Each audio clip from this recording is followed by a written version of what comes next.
Bonjour à toutes qui êtes connectées aujourd'hui avec l'Institut Uninasal et les ateliers Vite fait bien fait pour aujourd'hui discuter d'un thème qui est la constipation et les ballonnements durant le parcours de soins contre le cancer. Alors peut-être un mot déjà pour parler de ce phénomène. Alors les ballonnements vont être dus à certains aliments que l'on va vous conseiller de manger et d'autres que l'on va éviter. Et puis vous le verrez au fur et à mesure des recettes, des 3 recettes entrées plat dessert que nous avons sélectionnées pour vous aujourd'hui, de voir que même l'acte culinaire va pouvoir influencer, selon que l'on concentre ou au contraire que l'on va diluer des choses. Première chose. Et puis donc la constipation. Alors la constipation peut être due à plusieurs phénomènes. Le premier étant les traitements par eux-mêmes, c'est évident. Mais par contre aussi l'âge. Plus on va en âge, plus on a un risque de constipation qui serait une surenchère par rapport au traitement. Également le stress. Alors ça peut être étonnant pour certains, pour certaines, parce que le stress est aussi peut-être source de diarrhée à l'inverse. Et là en fait c'est quelque chose qui dépend de l'individu lui-même et je ne peux pas m'immiscer dans votre corps. Chacun sait comment il réagit face au stress. Et ça c'est quand même important à gérer parce que ça peut intervenir pendant le parcours de soins, mais on sait aussi après les traitements, quand ils sont terminés, eh bien, on peut quand même toujours avoir un stress qui se manifeste et puis lié à ce passé, même si la maladie est derrière vous, et à ce moment-là, de retrouver les bons conseils que Vite fait bien fait peut vous apporter.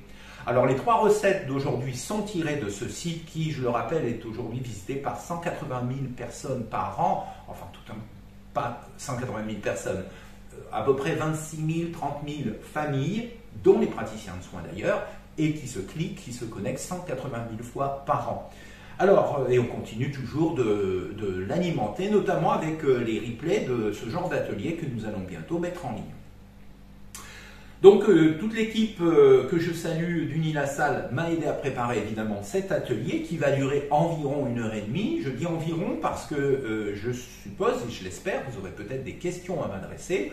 On peut à tout moment se les poser quand on cuisine, si c'est une problématique de geste de cuisine.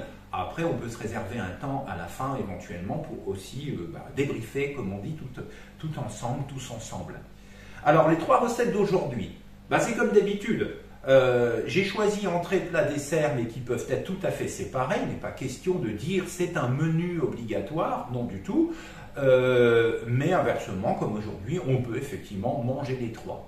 Alors les proportions vous ont été données, vous avez fait les courses, j'ose espérer que vous avez tout trouvé, les choses sont simples, peu chères, facilement trouvables dans nos magasins habituels, grande surface, le marché. Les temps de cuisson que l'on vous a donnés sont très différents en fonction qu'un produit serait poussé d'une manière rapide, j'entends par là d'une agriculture avec beaucoup de chimie, ou plutôt des choses qui ont eu le temps de pousser à ce moment-là un peu plus dur à cuire, donc toutes les données qu'on vous donne, le temps de cuisson, etc., sont approximatifs en fonction des produits que vous avez trouvés. Bon, en clair, en liant avec les ballonnements, aujourd'hui, moi j'ai pris des beaux produits qui avaient le moins de chimie possible, que ce soit du bio, du haute qualité environnementale. Parce qu'en fait, ces intrants agricoles peuvent justement générer des ballonnements. On le retrouve beaucoup, même si on ne l'utilise pas aujourd'hui, avec les choux, et notamment les choux-fleurs. Un chou-fleur bio va induire peu de ballonnements. Prenez un chou-fleur non bio et vous verrez malheureusement la différence très significative. D'accord? Donc aujourd'hui mes tomates sont bio, mes carottes sont haute valeur environnementale. Bon, je ne vais pas rentrer dans les détails sur toutes ces choses, mais n'empêche que voilà, les œufs sont des œufs de plein air, bien que là ça ne joue pas sur les ballonnements. Voilà. Donc ça c'est bien de le savoir, c'est choisir déjà ces bons produits et ensuite cuisiner. Ça c'est important.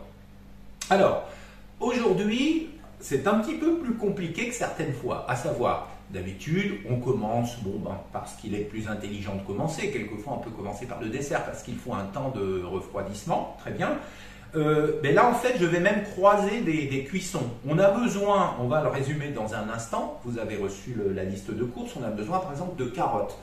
La carotte va être aujourd'hui au centre de notre intérêt. Oui, sauf que la carotte, on en retrouve dans le plat et dans le dessert. Donc écoutez, on va faire du 2 en 1. À un moment, si on doit cuire des carottes, on va lancer la cuisson pour les deux.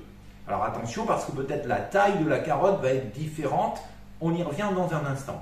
Alors aujourd'hui, en plus, on a les produits du moment. On est maintenant au mois de juin, même si le temps n'est pas fameux, il faut bien le dire. On a toujours maintenant des saisons un peu bizarres. On a quand même trouvé des produits de saison, même si c'est encore balbutiant. Les tomates ne viennent pas de Picardie, c'est clair, elles viennent du sud de la France, mais elles sont bien là. Les carottes également. On a aussi des produits qui viennent du placard, je dirais, c'est-à-dire des pruneaux que l'on mettra à la fois dans le plat principal et le dessert, des raisins secs, et puis des produits frais du moment, à savoir du chèvre, on y revient dans un instant, du fromage blanc, des épices qui sortent du placard aussi, et on a l'essentiel pour pouvoir travailler aujourd'hui, on est prêt. D'accord? Et je vois que tout le monde face à moi est prêt. Alors, je vais vous proposer de commencer par quelque chose qui met du temps à cuire, à savoir effectivement la carotte qui va servir pour mon plat principal et pour le dessert. Alors, mes carottes, je les ai choisies, je vous les ai déjà dit, de qualité intéressante. On va peut-être d'abord parler de l'épluchage. Alors, pour celles et ceux aujourd'hui vous n'êtes que des dames, qui travaillent avec moi habituellement, parce qu'on se revoit pour plein de problématiques, ces effets secondaires au traitement ou les symptômes de la maladie nous amènent quelquefois à les cumuler. C'est pour ça que pour certaines d'entre vous, on se revoit. Donc vous m'avez déjà entendu dire que plutôt que d'un de peler des tomates au couteau, parce que ça prend du temps, on a peut-être éventuellement mal aux mains ou avec un économe classique, moi j'utilise comme d'habitude un épluche tomate, mais qui sert à bien d'autres choses. Regardez comme c'est rapide. Et surtout, l'épaisseur de la peau traduit le fait que je suis en train de préserver des fibres, des vitamines qui vont rester dans ma carotte. Donc j'y vais et je vous engage à faire de même. Et puis regardez, ça va tellement bien qu'il n'y a pas trop de risque de se couper.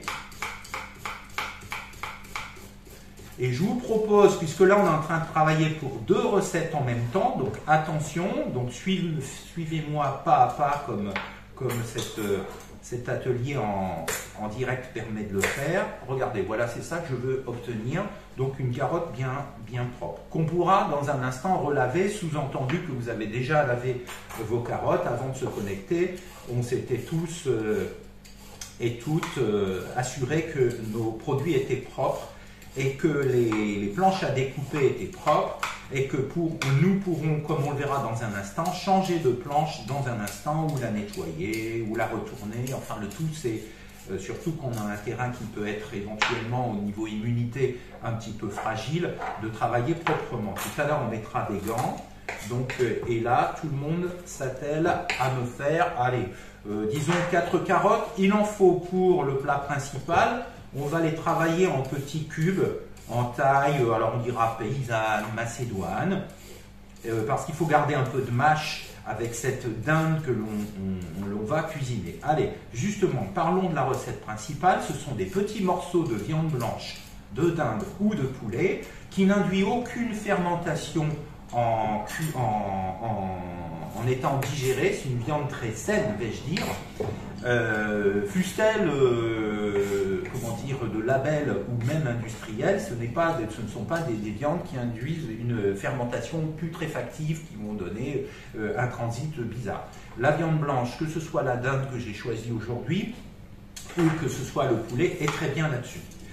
Alors vous allez me dire, il y a peut-être des viandes qui seraient justement à ne pas conseiller quand on a des ballonnements et des problèmes de constipation. Ben oui, vous savez quoi? C'est tout simplement le gibier. Alors vous allez me dire, on ne mange pas souvent du gibier.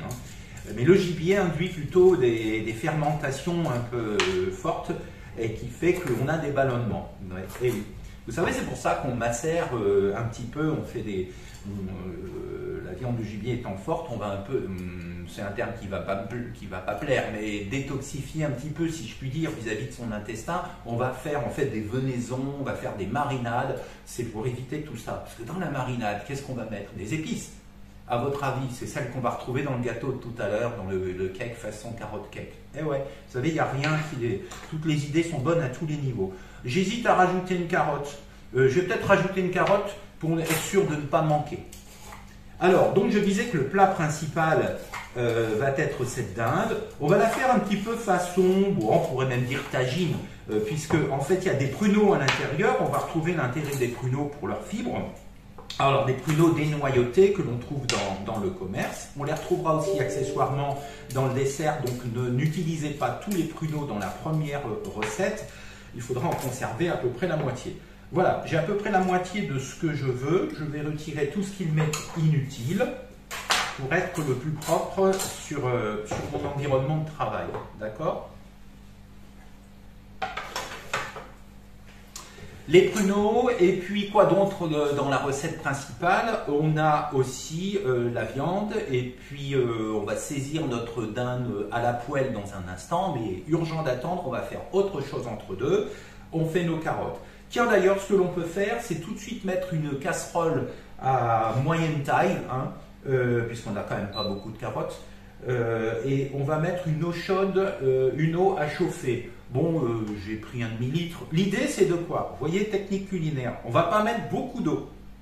Ce qu'on veut dans la carotte, c'est la pulpe de carotte.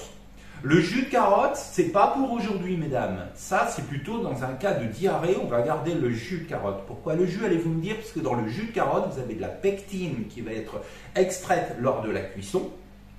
Je vais chauffer en même temps parce que là, je parle, et vous allez être en avance sur moi.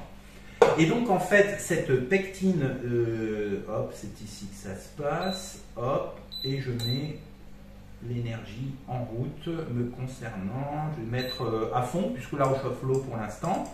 Et donc vous voyez, moi j'ai ça de hauteur, c'est-à-dire que je vais couvrir mes carottes, c'est tout.